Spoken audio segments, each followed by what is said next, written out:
అటు ఎమ్మిగనూరులో సీఎం జగన్ మాట్లాడుతున్నారు. లైవ్ లో చూద్దాం. మీరేసే ఆ ఓటుతో ఆ పిల్లల తల్లిదండ్రుల భవిష్యత్ మారుతుంది అని చెప్పి కూడా జ్ఞాపకం ఉంచుకోమని చెప్పి ఈరోజు ప్రతి ఒక్కరికి కూడా తెలియజేస్తా ఉన్నాను. మరి మీ పిల్లల భవిష్యత్ కోసం యుద్ధం చేయడానికి నేను సిద్ధం. మీరంతా సిద్ధమేనా అని అడుగుతా ఉన్నాను.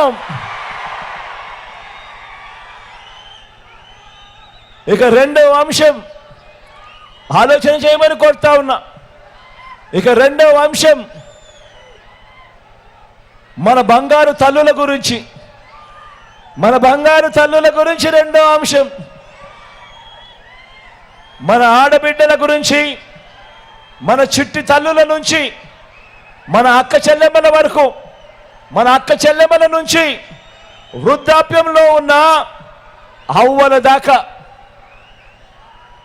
గత ప్రభుత్వాలు వారి మంచి కోసం ఏం ఆలోచన చేశాయి అనంటే, గత ప్రభుత్వాలు నా అక్క చెల్లెమ్మల కోసం, ఆ చిట్టి తల్లుల కోసం, ఆ అవ్వల కోసం ఏం ఆలోచన చేశాయి అని అడిగితే, గత ప్రభుత్వం ఏం చేసింది వాళ్ళ కోసము అని అడిగితే కనీసం చెప్పేందుకు ఒక్కటైనా కూడా కనిపిస్తుందా అని చెప్పి ప్రతి ఒక్కరూ కూడా ఆలోచన చేయమని కోరుతా ఉన్నా.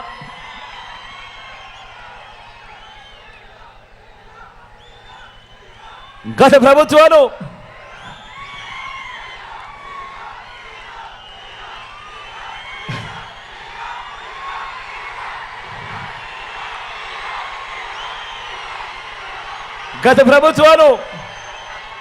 ఎంత దారుణంగా ఆలోచన చేశాయి అనంటే, గతంలో మన రాష్ట్రంలో 100కి దాదాపు 30 మంది ఆడపిల్లలు 10వ తరగతి కూడా పూర్తి చేసిన పరిస్థితి లేదంటే ఆలోచన చేయమని అడుగుతా ఉన్నా.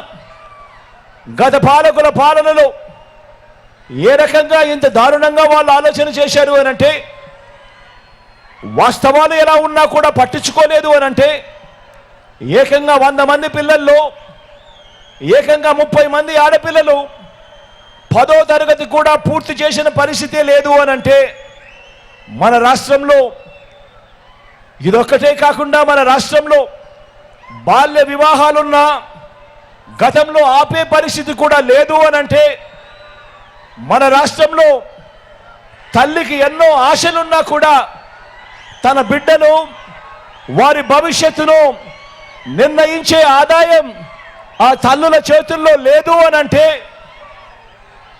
మరి ఇలాంటి పరిస్థితులు ఉన్నా కూడా పాలకులు పట్టించుకోలేదు అని